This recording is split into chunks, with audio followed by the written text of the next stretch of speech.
에스라서 10장에 기록된 이 말씀을 통해서 하나님께서 주시는 은혜를 우리가 함께 나누기를 원합니다. 여러분, 에스라서 10장 말씀에는 이스라엘을 위한 에스라의 회개와 이 에스라의 개혁 운동의 모습이 기록이 되어 있습니다. 이 에스라는 바벨론 포로에서 돌아온 이스라엘 백성들에게 이 하나님의 율법, 하나님 말씀을 가르치기로 결심한 자였습니다. 그런데 그 일을 시작하기도 전에 이 이스라엘 백성들이 나태해지고 이 신앙이 변질되어지는 것을 보게 됩니다. 1차 포로가 돌아와서 여러 가지 방해 속에서 성전을 완공하고 예배를 드리고 있었음에도 불구하고 이 하나님의 말씀을 바로 가르치지 않고 또 이 어려운 문제들이 하나둘씩 해결되어지고 나니까 이 사람들이 또 나태해지기 시작합니다. 돌아온 이스라엘 백성들이 예전처럼 이방인들과 통혼하고 또 이방의 문화를 따라가려는 그런 모습들을 발견하게 됩니다. 이스라엘 백성들을 하나님의 백성으로 만들어야 되겠다고 큰 꿈을 가지고 내려온 이 에스라에게는 큰 충격이었습니다. 그리고 이 에스라는 또다시 이 나라가 이 하나님의 심판을 받게 되는 것을 두려워하면서 하나님 앞에 회개를 하기 시작합니다. 그리고 많은 사람들이 뜻을 같이하여 이 에스라와 함께 이스라엘 백성들이 이래서는 안 된다고 하면서 함께 회개운동과 개혁에 동참을 하게 됩니다. 그래서 여러분 에스라서 10장 1절 말씀에 보시면 에스라가 하나님의 성전 앞에 엎드려 울며 기도하여 죄를 자복할 때 많은 백성이 크게 통곡하며 이스라엘 중에서 백성의 남녀와 어린아이의 큰 무리가 그 앞에 모인지라 라고 말씀을 합니다. 에스라는 성전 앞에 엎드려서요 울면서 죄를 자백했다라고 말씀을 합니다. 그리고 이 많은 백성들도 함께 통곡을 하면서 남녀와 어린아이들까지 나와서 이 죄를 고백하고 회개를 하게 됩니다. 이스라엘 백성들이 이렇게 또 타락을 했지만 그래도 회개하는 자들이 있다는 것은 소망이 있는 것입니다. 그래서 에스라는 기도하면서 개혁을 시작합니다. 이방 여인들과 결혼한 사람들은 아내들을 돌려보내기로 언약을 하고 또 이 하나님 말씀대로 나라를 새롭게 하자고 결심을 하게 됩니다. 여러분 3절 말씀에 보시면 곧 내 주의 교훈을 따르며 우리 하나님의 명령을 떨며 준행하는 자의 가르침을 따라 이 모든 아내와 그들의 소생을 다 내보내기로 우리 하나님과 언약을 세우고 율법대로 행할 것이라 하고 결심을 하게 됩니다. 그리고 온 백성이요 에스라와 한 마음이 되어서 에스라가 앞장을 서주면 우리가 돕겠다고 말을 합니다. 그래서 예루살렘에서 이 본격적인 개혁운동이 일어나게 된 것입니다. 여러분 4절 말씀에 보시면 이는 당신이 주장할 일이니 일어나소서 우리가 도우리니 힘써 행하소서 하니라 라고 말씀을 합니다. 이때부터 이 에스라가 이 일을 위해 어떻게 해야 할지 6절 말씀에 보시면요 성전에 들어가서 금식하면서 하나님께 깊이 기도한 뒤에 이 백성들을 모으기로 결정을 합니다. 그래서 여러분 7절에서 8절까지 말씀해 보시면 에스라가 3일 내로 예루살렘에 있는 모든 백성들을 한자리에 모이라고 명령을 내립니다. 만약에 모이지 않으면 재산을 정몰하고 예루살렘에서 쫓아버리겠다라고 명령을 내립니다. 그래서 3일 만에 이 백성들이요 성전 앞 광장에 다 모이게 되었습니다.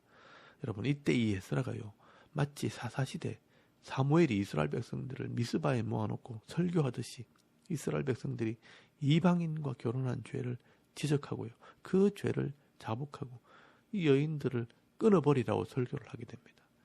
참 쉽지 않은 설교입니다. 그러나 이방인들과 결혼한 사람들 때문에 결국 이 이방의 우상과 문화가 들어오게 되면 나중에는 감당하지 못할 음란과 우상의 죄가 밀려오기 때문에 이런 결단을 한 것입니다. 아프지만 썩은 살이 있으면 수술해야 하는 것처럼 이 죄를 잘라내는 것입니다. 다행히 사람들이요 이 에스라의 진지한 설교를 받아들이고 그렇게 하겠다고 약속을 했고 또 그 많은 사람들 중에 이방 여인들과 결혼한 사람들을 조사하고요 그 명단을 작성하게 됩니다. 여러분 14절 말씀에 보시면 방백들을 세우고 각 고을마다 이 장로들과 재판장들에게 보고를 하게 하므로 조사를 시작했습니다. 16절 말씀에 보시면 10월 1일부터 시작해서 그 다음에 1월 1일까지 약 3개월 동안 조사를 하게 됩니다. 그래서 나온 명단이 18절에서 44절까지 이방인들과 결혼함으로 죄를 지은 사람들의 이 명단이 지휘고하를 막론하고 다 기록이 되어 있습니다. 여러분, 여기 나오는 명단들은요, 그래도 믿음과 용기가 있는 사람들의 명단입니다. 18절 말씀에 보시면 이 제사장의 집안 사람들이 제일 먼저 나옵니다. 거기 보면요, 예수와 자손 중에 요사닥의 아들과 그의 형제 마세아와 하면서 쭉 나옵니다.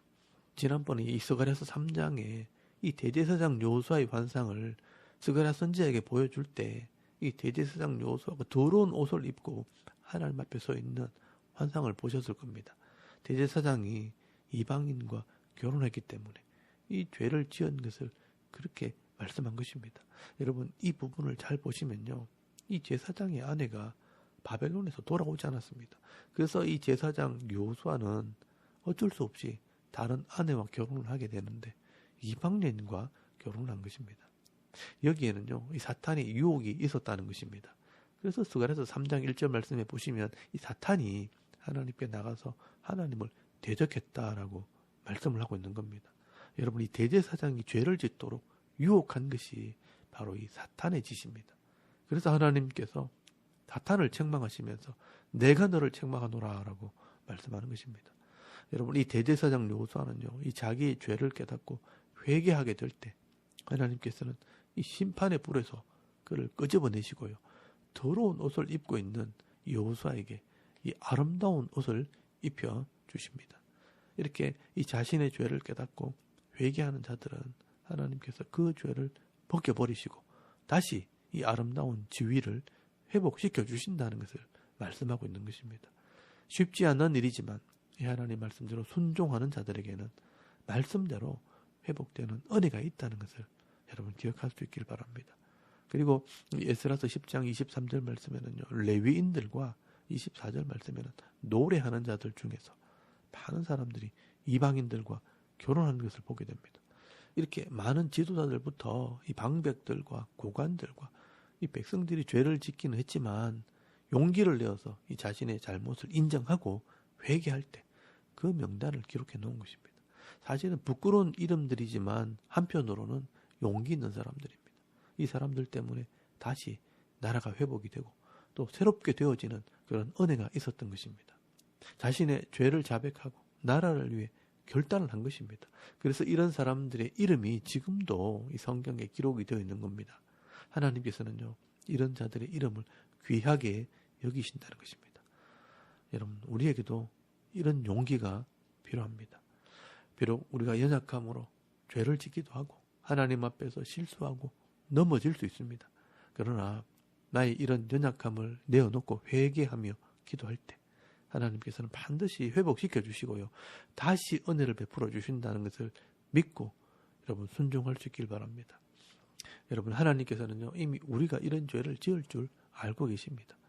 그러니까 회개하고 돌아오는 것이 우리의 신앙이고 또 믿음이라는 것을 오늘 성경이 말씀을 하고 있는 것입니다. 그리고 이것은 이미 율법에 약속이 되어 있는 것입니다. 여러분, 신명기 30장 10절 말씀에 보시면 회개하고 돌아오는 자들에게 주시는 이 복이 이미 기록이 되어 있습니다. 이 율법책에 기록된 그의 명령과 규례를 지키고 네 마음을 다하며 뜻을 다하여 여호와 네 하나님께 돌아오면, 회개하면 네 하나님 여호와께서 네 손으로 하는 모든 일과 네 몸의 소생과 네 가축의 새끼와 네 토지 소산을 많게 하시고 네게 복을 주시되 곧 여호와께서 네 조상들을 기뻐하신 것 같이 너를 다시 기뻐하사 네게 복을 주시리라 라고 말씀을 하고 있습니다. 여러분, 문제는 이 자신의 죄를 인정하지 않고 도리어 대적하는 자들이 문제가 됩니다. 결국 이 죄를 짓는 것도 문제지만 회개하지 않는 죄, 이 완고한 죄 때문에 심판을 받게 되는 것입니다. 여러분, 사무엘상에 나오는 엘리 제사장이나 이 사울이 바로 그런 사람들입니다. 엘리 제사장도 자기 아들들이 예배를 멸시하고 성망에서 음행을 할 때 그 죄를 지적했음에도 회개하지 않고 돌아오지 않았습니다. 그래서 결국 이 홈리와 비나스는요, 전쟁돼서 죽고 이 엘리는 그 소식을 듣고 의자에서 넘어져 목이 부러져 죽게 된 것입니다. 그 집안이 심판을 받게 된 겁니다. 여러분, 사울 왕도 이 하나님 말씀을 버리고 제사장이 드리는 이 번제를 드리기도 하고 또 아말렉을 멸하라고 할 때 놓아주기도 하면서 끝까지 이 하나님 말씀을 순종하지 않았습니다. 그때 이 하나님께서 사울에게 뭐라고 책망하셨냐 하면 사무엘상 15장 23절 말씀에 보시면 이는 거역하는 것은 점치는 죄와 같고 완고한 것은 사신 우상에게 절하는 죄와 같음이라. 왕이 여호와의 말씀을 버렸으므로 여호와께서도 왕을 버려 왕이 되지 못하게 하셨나이다 라고 책망을 하게 됩니다.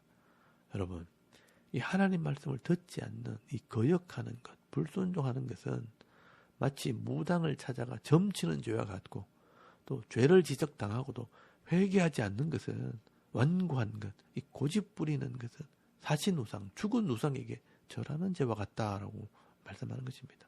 여러분, 이 말씀을 어기고 죄를 짓는 것도 나쁜 것이지만 더 나쁜 것은 책망을 듣고도 고집을 부리면서 인정하지 않고 회개하지 않는 것, 그게 더 나쁜 겁니다.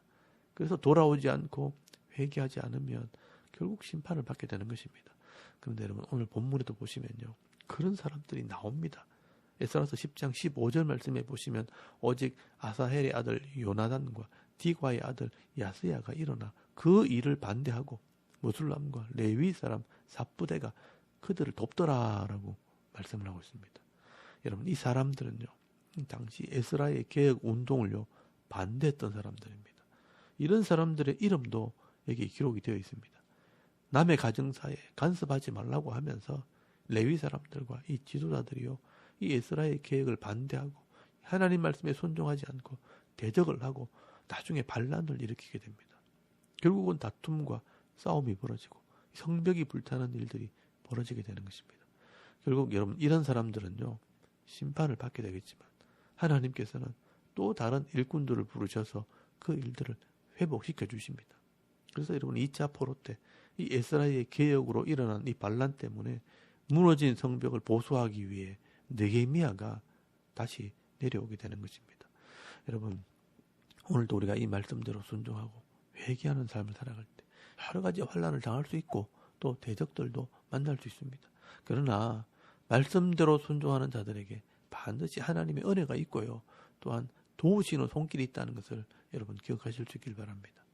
여러분, 오늘도 이 에스라서 10장 말씀을 통해 이 에스라가 말씀 앞에 서서 회개하며 기도할 때 그 시대 이 회복의 은혜를 경험했던 것처럼 오늘도 이 시대 우리가 작은 힘이지만 말씀 앞에 서서 나라와 이 교회와 가정과 이 성도를 위해 늘 회개하며 엎드려 기도할 때 회복의 은혜를 경험할 수 있는 저와 여러분의 이런 영적인 삶의 모습이 되실 수 있기를 주의 이름으로 축원합니다. 아멘. 우리 잠깐 기도드리겠습니다. 오늘도 말씀대로 순종하는 거룩한 백성이 되게 하옵소서. 또 이 대한민국에도 각 지역에서 이런 회개 운동이 일어나도록 여러분 기도하시고요. 또 교회와 가정과 자녀들을 위해서 또 개인의 기도 제목을 따라 기도하고 오늘 하루 삶을 또 시작할 수 있길 바랍니다. 다 같이 우리 하나님께 한번 기도드리겠습니다. 살아계신 하나님, 은혜를 참 감사합니다. 오늘도 이 아침에 우리가 하나님을 예배해요.